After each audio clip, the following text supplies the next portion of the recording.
We're delighted to be joined by Mark from Westwood Global. How are you doing, Mark? I'm doing great, thanks. Thanks for having me. No problem at all. Day 3 of OTC. What are your kind of key observations over the last few days? No, I think it's been quite positive in terms of attendance. When you compare last year to this year, is more people around, foot traffic around the place, and a lot of interesting conversations as well. Some of the talks have been very much focused on the energy transition, lowering emissions around traditional oil and gas developments, while also increasing efficiencies as well. So a lot of talk around new technology. So I think over the next few years, we start to see the fusion of all of those things in day-to-day oil and gas developments. And in terms of the split of the nationalities and the companies, what would you say that you've noticed, for instance? I think in comparison, I'll compare again to last year.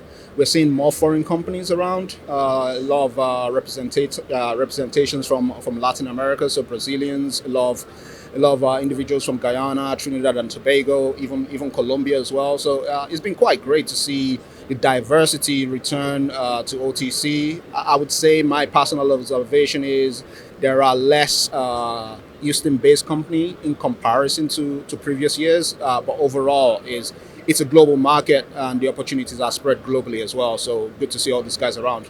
And your kind of specific area of expertise is around the kind of subsea side of things, and some of the conferences that you were seeing, usually a good barometer of what's happening in the industry. What are you noticing there?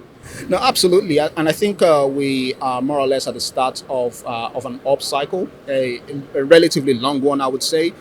Because if you look at our data right now from 2023 through to 2027, we're estimating on average 300 subsea threes to be ordered every year. And yet to date, at least as of the end of April, we've recorded about 140 subsea tree contracts awarded as of the end of April, which is a very, very good start. You divide that by 4, that's averaging about 30 units every month, so that's quite great. What do you see over the next kind of 2 to 3 years locally for Houston in terms of the balance between the energy transition and the legacy oil and gas sector?